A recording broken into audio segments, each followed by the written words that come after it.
Connect అయిన ప్రతి ఒక్కరికి గ్రీటింగ్స్ తెలియజేసుకుంటున్నాను. మీకు అందరికీ శుభాశీస్సులు. ఈరోజు మనం చూడాల్సిన పోర్షన్ మత్తయి సువార్త 26వ అధ్యాయం 30వ వచనం నుండి ఆఖరి వచనం 75వ వచనం వరకు. మత్తయి సువార్త 26వ అధ్యాయము 30 నుండి 75 వరకు.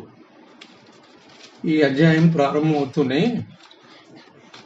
ప్యాషన్ ఈవెంట్స్ అంటాం. ఆ ప్యాషన్ ఈవెంట్స్లో మనం ప్రవేశిస్తున్నట్టు.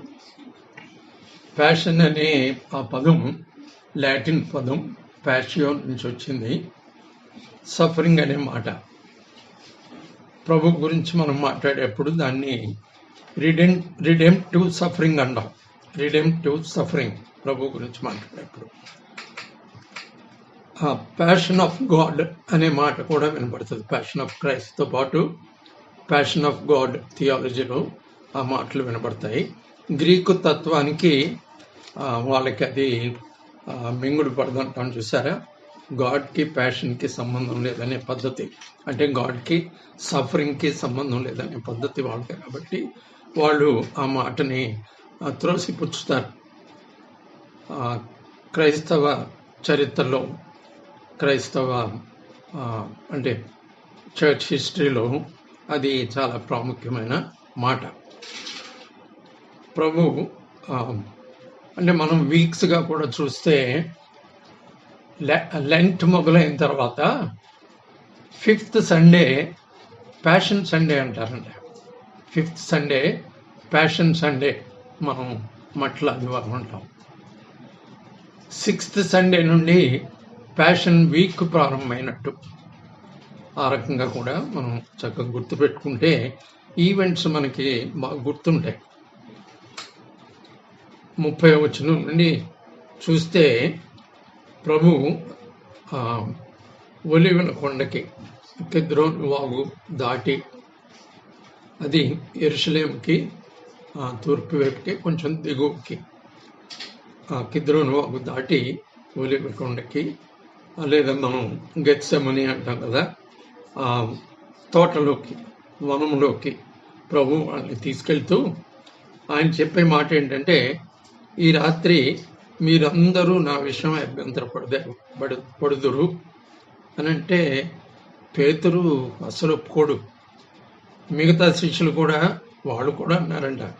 ఏమనంటే, మేము ప్రాణం అన్నా పెడతాం కానీ నిన్ను ఎరగమని మేము చెప్పం అని వాళ్ళు కూడా అన్నారంట. కాబట్టి అదే ఆ రకంగా వాళ్ళ మనసులు.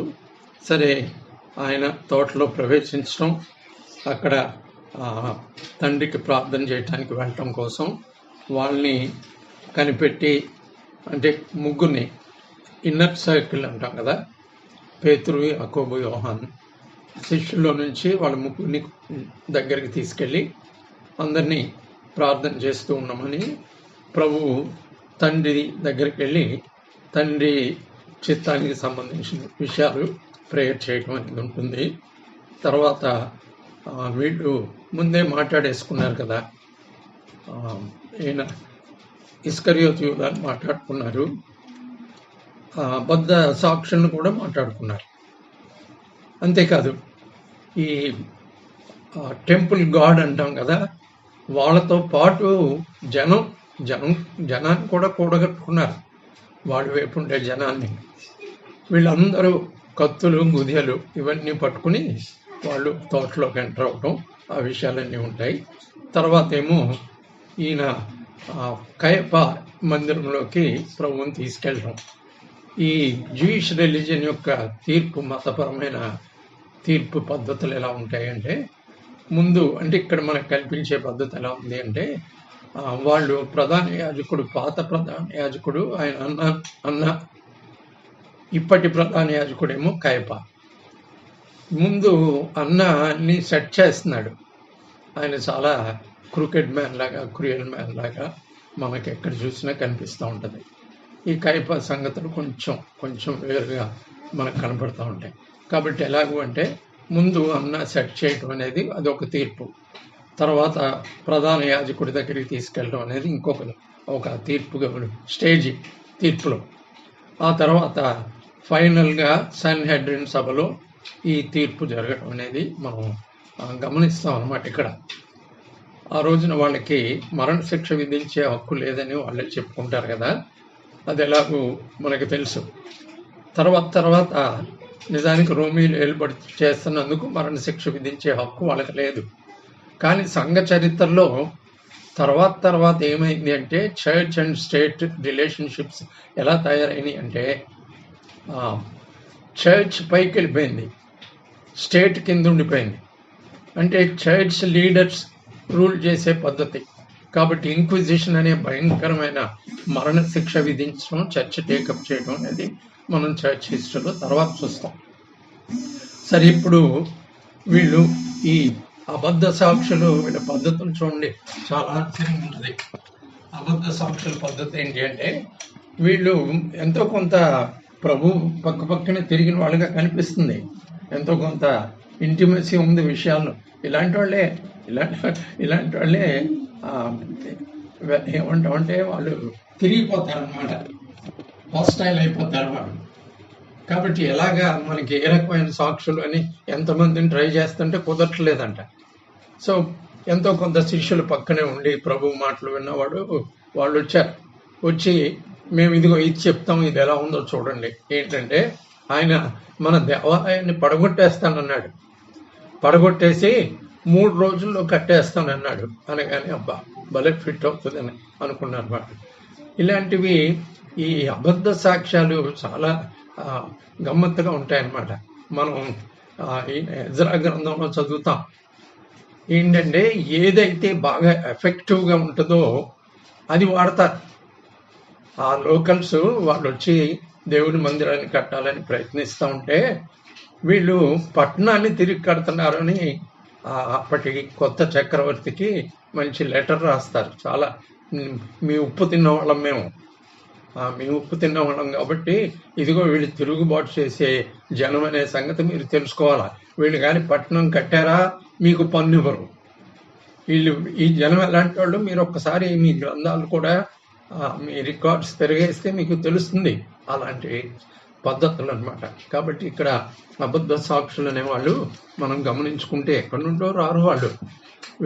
ఆ ఎజ్రా టైంలో వాళ్ళు అంటారు, ఎజ్రా టైం కాదనుకోండి, రికార్డ్ ఇస్తున్నాడు అప్పటికి. వాళ్ళు అంటారు మీతో పాటు మేము కూడా మందిరం కడతాం అంటారు. అబ్బే మా మందిరం కట్టడానికి మీకు పని లేదు, మా మందిరం మేమే కట్టుకుంటాం, మా దేవుని సెలవు అయింది, చక్రవర్తి మాకు పర్మిషన్ ఇచ్చాడు, ఆ రకమైన సంగతి అనమాట. మరి నిజంగా మందిరం మీతో పాటు మందిరం కడతాం అని అంతా ఆనందించేవాళ్ళు వాళ్ళు మరి తర్వాత ఎందుకు శత్రువులు అయిపోవాలా? చూడండి ఎలా ఉంటాయి మాటలు. మేము ఒకటే, మీ దేవుడే మా దేవుడు ఇలా అంటూ పక్కనే ఉంటూ ఎలా టర్న్ అయిపోతారనేది మనకి ఎజ్రా గ్రంథంలో అర్థం అవుతుంది అనమాట. ఎక్కడైనా కానీ అలాంటి వాళ్ళు ఉంటారు. కాబట్టి ప్రజలు ఇలాంటి వాళ్ళు ఉంటున్నప్పుడు మనం మెలకువగా ఉండాలి, గమనించుకుంటూ ఉండాలి. తర్వాత ఈ అన్న క్రూకెడ్ మ్యాన్ కయప, ఆయన ప్రవచనం కూడా చెప్పాడంట. ఒక మనిషి ప్రజలందరి కోసం చనిపోవడం అనేది అందరికీ మేలు ప్రయోజనకరమైన ప్రవచనం కూడా చెప్పాడంట. అది ప్రవచనమే, అందులో ఎక్కడ మనకి బైబిల్లో కాదు అని అనిపించడానికి వీల్లేదు, ప్రవచనమే చెప్పాడు. ఈయన భక్తి ఏంటో, ఈయన పద్ధతి ఏంటో, ఈయన ఏదో కొంచెంగా మామగారి కంటే మంచి వ్యక్తిగా అనిపిస్తున్నా కానీ ఈయన సంగతి కూడా మనకు అర్థమైపోతుంది. నువ్వు క్రీస్తు అయితే మాత్రం చెప్పంటాడు. పెద్ద ఏంటంటే ఒక రకమైన తేల్చుకోలేని పరిస్థితి వచ్చేసి నువ్వు చెప్తే మేము తేల్చేసుకుంటాం అన్నట్టు అలాంటి మాట చెప్తాడు. ఈ అబద్ధ సాక్ష్యాలు విన్నప్పుడు ప్రభు ఏం మాట్లాడు నువ్వు నేను దేవునికి సంబంధించిన వాడిని అని అన్నట్టు నువ్వు క్రీస్తు అయితే మాతో చెప్పంటున్నాడు. అప్పుడు ప్రభువు ఆయన ఏమంటాడంటే ఇక నుండి మీరు చూడబోయేది ఇది, మనుష్య కుమారుడు దేవుని కుడిపార్శ్వాన కూర్చుంటాడు, అక్కడి నుండి ఆయన మేఘారుడై దిగి రావటం మీరు చూస్తారు అని అనగానే ఈయనకే అంటే నేను క్రీస్తుని అంటే ఏం చేసేవాడు? ఇప్పుడు దీనికేంటి అంత ఆయాసం ఎందుకు వచ్చింది? బట్టలు చింపేసుకున్నాడంట. ఇది దేవదూషణ కాదా? ఇంకే సాక్ష్యాలు మనకు అక్కర్లేదు అంటున్నాడు. ఇలాంటి వాళ్ళు all in the name of God, all in the name of God, దేవుణ్ణి ఘనపరచడం కోసం చేసే పనులుగా ఎలాంటి భయంకరమైన పనులైనా, people in higher pedestals, people in authority, they are capable of doing these things. కాబట్టి గమనించుకోవాలి ఇలాంటివి కూడా. అంత ఆసక్తిగా అడిగిన వాడు అంతలోనే ఎందుకు మరి రివర్స్ అయిపోవాలా? ఆలోచించండి. దేవుని పేరు మీద, భక్తి పేరు మీద. కాబట్టి వన్ గాడ్ అనే ఆ మనసున్న వాళ్ళు ప్రభువుని అంగీకరించలేకపోతే వాళ్ళు ఎంతకైనా తెగిస్తారు. ఈ మోనోథియిస్టిక్ పద్ధతిలో దేనికన్నా తెగించగలరు.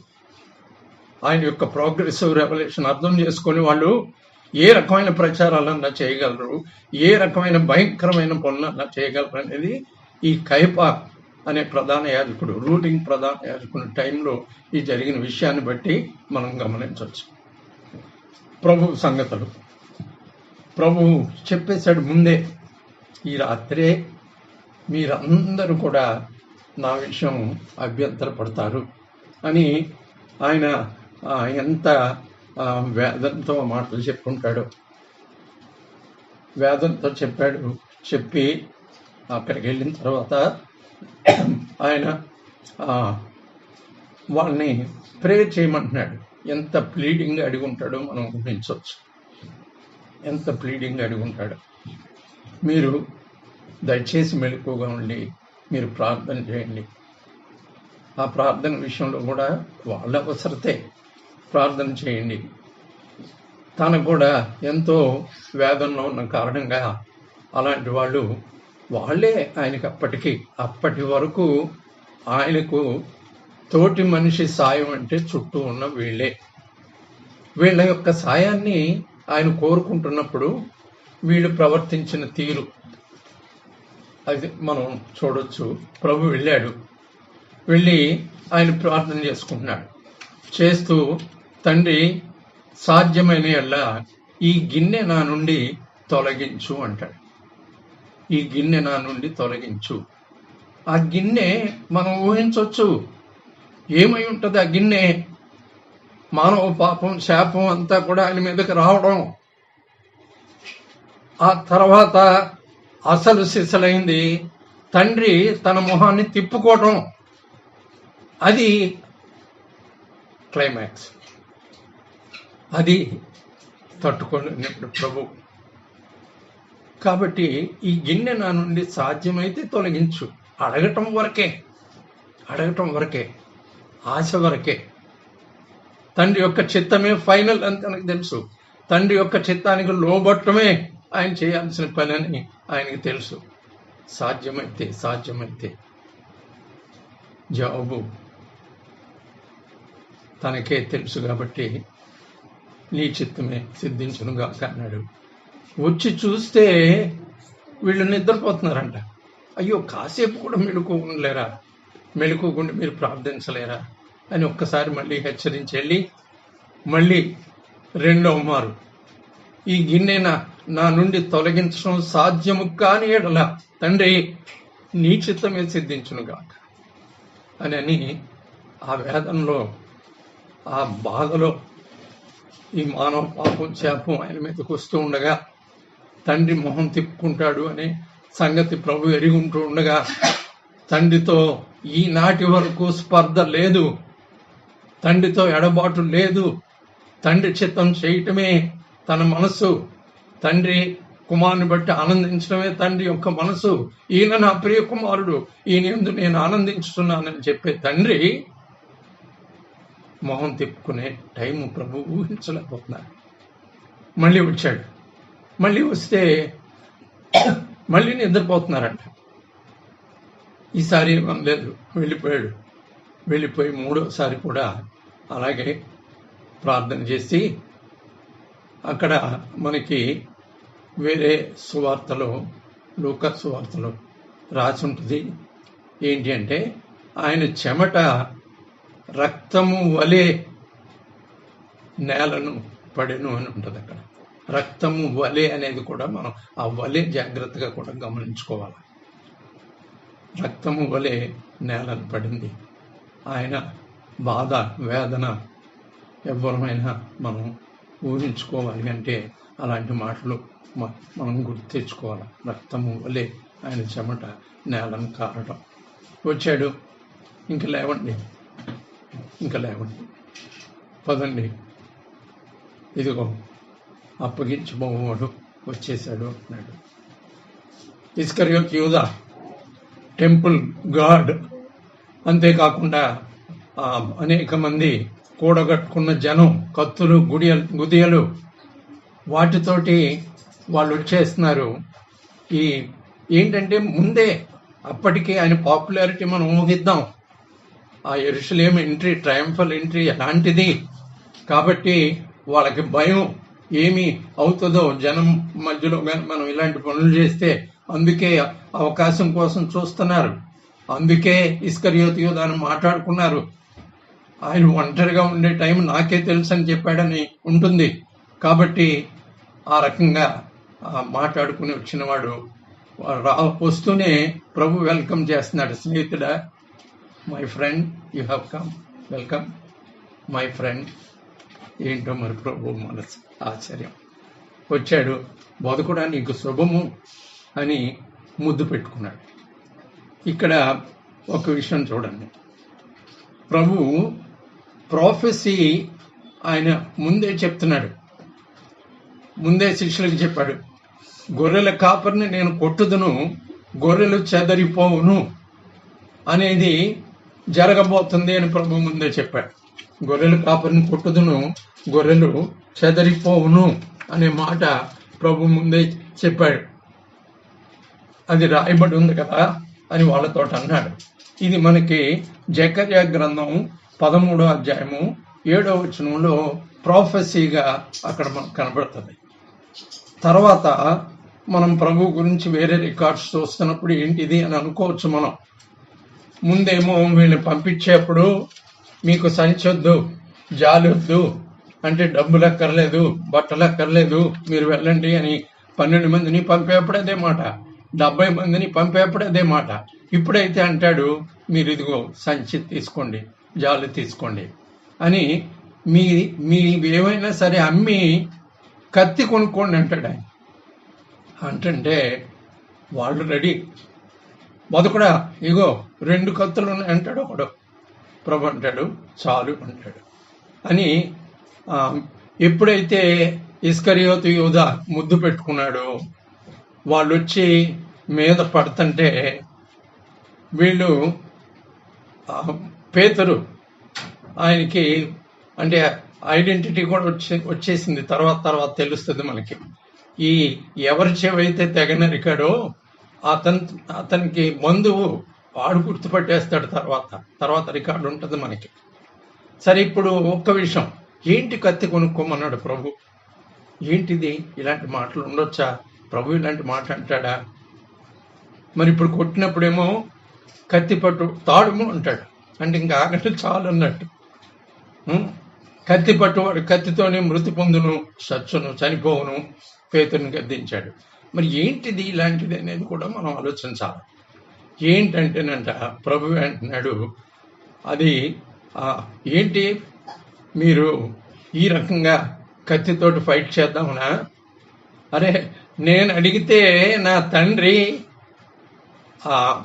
12 సేనా వ్యూహాల కంటే ఎక్కువ దేవదూతలను పంపడా అని అంటాడు. నేను అడిగితే నాయనా అని నేను చేతులు ఎత్తేస్తే నువ్వే చూసుకో అనంటే 12 సేనా వ్యూహాలు. ఒక్కొక్క సేనా వ్యూహం అంటేనంట సుమారు 6,000. 12 × 6,000 72,000 మంది దూతలు దిగొస్తే భూమి ఎలా మిగులుతుంది? ఒక్క దేవదూత ఎలీషాపాతు కంటే కూడా ఆ ముందు రోజుల్లో ఆ రాజు సమయంలో ఒక్క దేవదూత 180,000 మందిని వధించినప్పుడు ఏమవుతుంది లోకం? ప్రభు అంటున్నాడు, నేను చేతులు ఎత్తితే ఏమన్నా ఉందా? ఎత్తలేక ఎత్తితే తండ్రి చిత్తం ఎలా నెరవేరుతుంది? నెరవేరాలి కదా, నెరవేరాల్సిందే కదా. మీ కత్తి లోపల పెట్టండి. కత్తి పట్టువాడు కత్తితోనే హతమును. ఎందుకు? ప్రభువే కొనమన్నాడు. ప్రభువే కొట్టిన తర్వాత ఎందుకు ఇలా మాట్లాడుతున్నాడు అంటే మనకు వెంటనే క్లూ దొరికిపోతుంది. ప్రభు చెప్తున్నాడు వేరే చోట, ఈ ప్రవచనం నెరవేరాల్సి ఉన్నది. నేను అక్రమకారుల్లో ఒకటిగా నేను ఎంచబడాల్సి ఉన్నది. యెషయా గ్రంథం 53వ అధ్యాయం 12వ వచనం. అది ప్రవచనం, దాన్ని నెరవేర్పు గురించి ప్రభు మాట్లాడుతున్నాడు. కొన్నిసార్లు మనం గమనిస్తే ప్రవచన నెరవేర్పు కోసం ప్రభువు ఆబ్జెక్టివ్ లెసన్గా చూపించినట్టు మనం ఒప్పుకోవాలి. ఒక రకమైన ప్రవచన నెరవేర్పు యొక్క డిమాన్స్ట్రేషన్ తన చుట్టూ ఉన్న శిష్యులకి ఆయన చూపించాల్సి ఉన్నది కాబట్టి ప్రభు చూపించాడు అనే సంగతి కూడా మనం తెలుసుకోవాలి. ఇవన్నీ మనం తెలుసుకోవడానికి ఇష్టపడినప్పుడే కన్ఫ్యూజ్ అవ్వము. తెలుసుకోవాలని కోరుకున్నప్పుడే ఎవరన్నా ప్రశ్నలు వేస్తే కంగారు పడడం, ప్రశ్నకి జవాబు చెప్పడం సంగతి తర్వాత. డౌట్లో పట్టడం దౌర్భాగ్యం, డౌట్లో పట్టడం విశ్వాసులు. రహస్యములు మన దేవుడైన యెహోవాకు చెందును. 29:29 ద్వితీయోపదేశకాండం.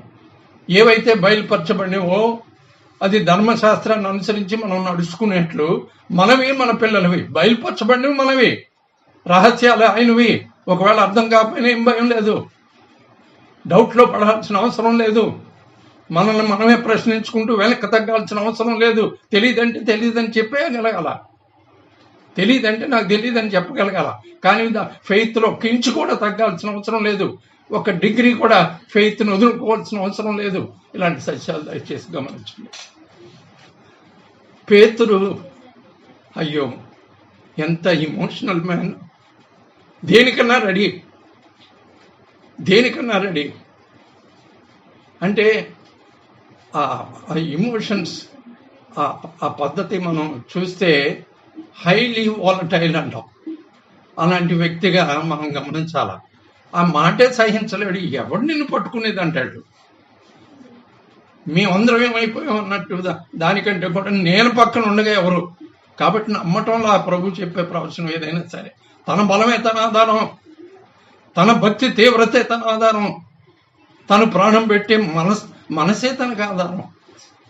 కాబట్టి in all sincerity, believe me, in all sincerity తను అన్నది, నీ కోసం నా ప్రాణమైన పెడతాను కానీ నిన్ను ఎరుగునంటానా? అంత మాట నా నోటి నుండి వస్తుందా? అలాంటి మాట ప్రభు అన్నాడు, ఇదిగో నన్ను ఎరుగనని నువ్వు ముమ్మారు చెప్పక మునుపు కోడి కూయదు. మత్తయి సువార్తలు అంతే, కోడి ఒక్కసారి కూయటమే. లూకా సువార్తలో కూడా అంతే.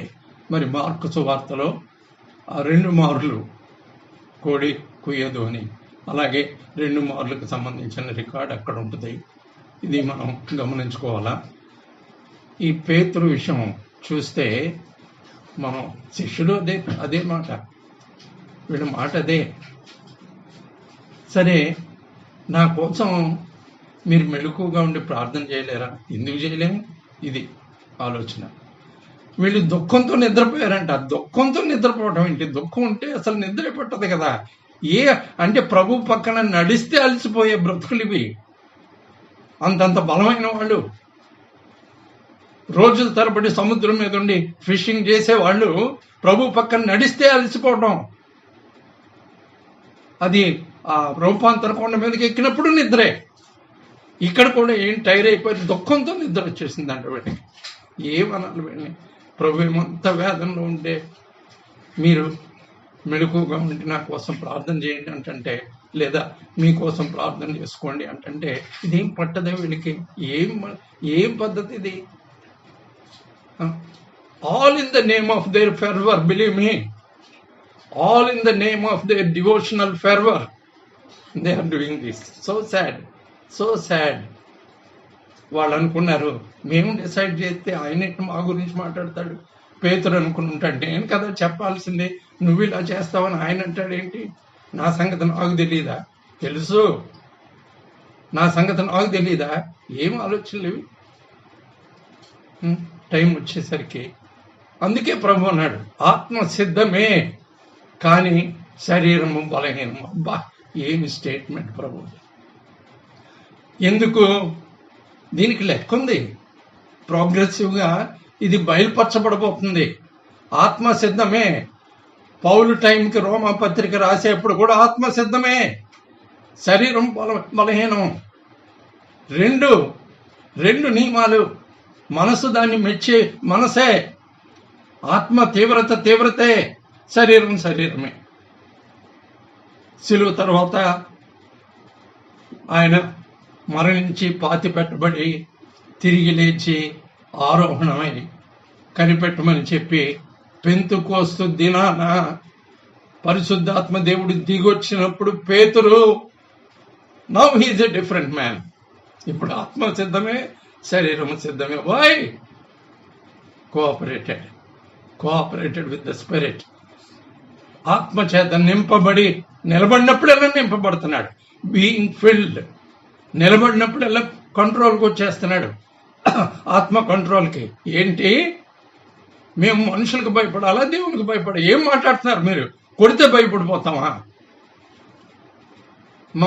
మాకు మరణ శిక్ష విధిస్తారంటే భయపడిపోతామా? ఎవరికి భయపడాలి? మేము దేవునికి భయపడాలి కదా, మనుషులకు కాదు కదా. మేము చూసినవి ఉన్నాయి, విన్న ఉన్నాయి, మేము సాక్షులము. ఆబ్జెక్టివ్గా ఫస్ట్ హ్యాండ్ విట్నెసెస్. మేము దేనికి విట్నెస్ అంటే మాకు బయట ఉన్న ట్రూత్కి మేము విట్నెసెస్. మా బ్రతుకులు గొప్పవని కాదు, మాకేదో తీవ్రత ఉందని కాదు, మేము ఆబ్జెక్టివ్గా మేము చెప్తున్నాం. ఏంటి అంటే సాక్షులం. మేము ఏవైతే చూసామో, ఏవైతే విన్నామో మేము చెప్పకుండా ఉండలేము. Come what may. పౌలు అంటాడు, ఇదిగో ఒక పని చేయండి మీరు. ఏంటి అంటే శరీరం మిమ్మల్ని పుల్ చేస్తూనే ఉంటుంది.